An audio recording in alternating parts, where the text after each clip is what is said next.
one of your books is really about it's Dawn of the Sixth Sun, and it's 2012 to 21, Dawn of the Sixth Sun. And can you briefly explain to people what this phenomena is about? What is the sixth sun? So many people thought that in 2012 everything would change, but you're making it clear that this is a transitional period. How can people understand this?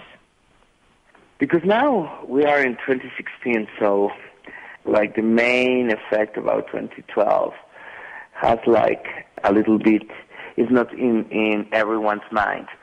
But if you remember in those years, a lot of people were saying that probably the world was going to end, and that according to actually a bad interpretation of the Mayan calendar. Mm-hmm. I think the problem of Western mind is that the Western mind translates literally. They don't get involved with the communities to see what they meant.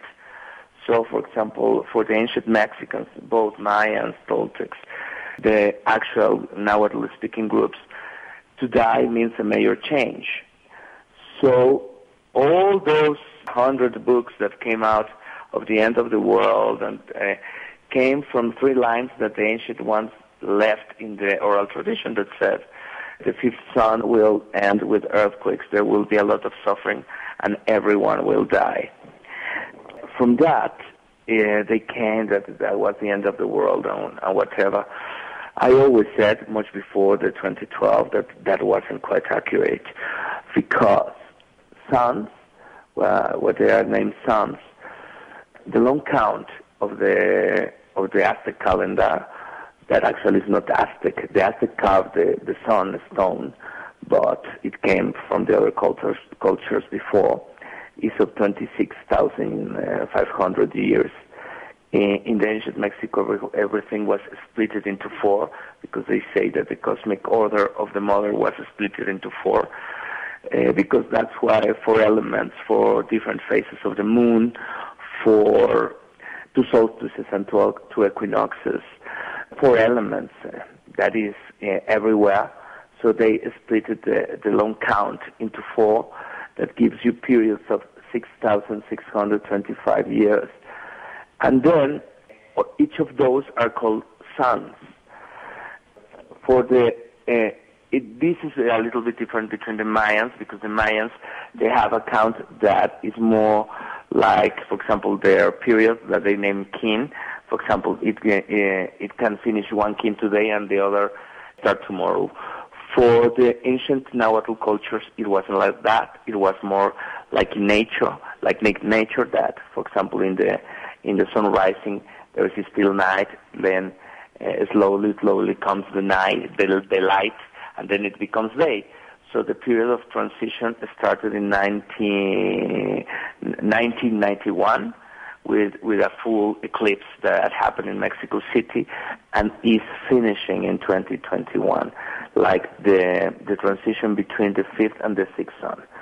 The main change is that the fifth sun is what we call a sun of the tonal, of the waking state, because they alternate like night and day and night.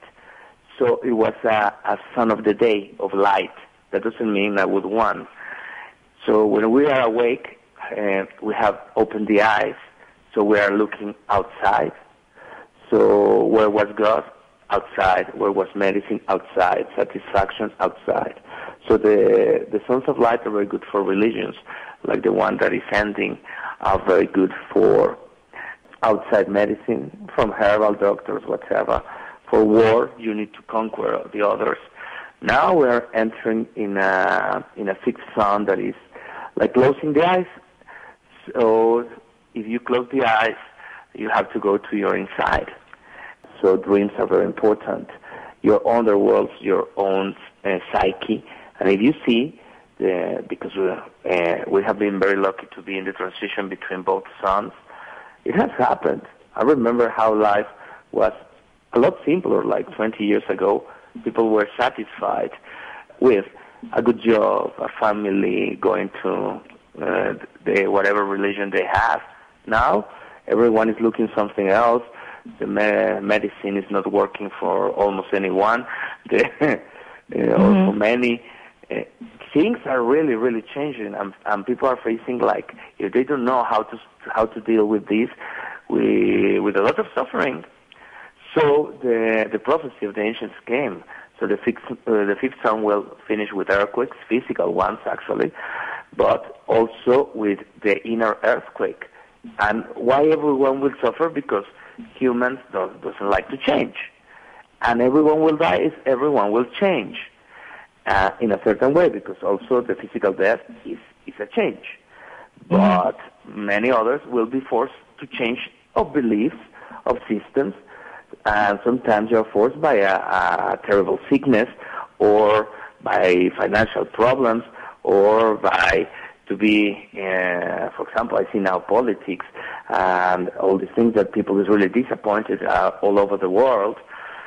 But people is forced to change. So I think there were like two options: changing through suffering or changing through knowledge. And I really suggest all the people to change through knowledge.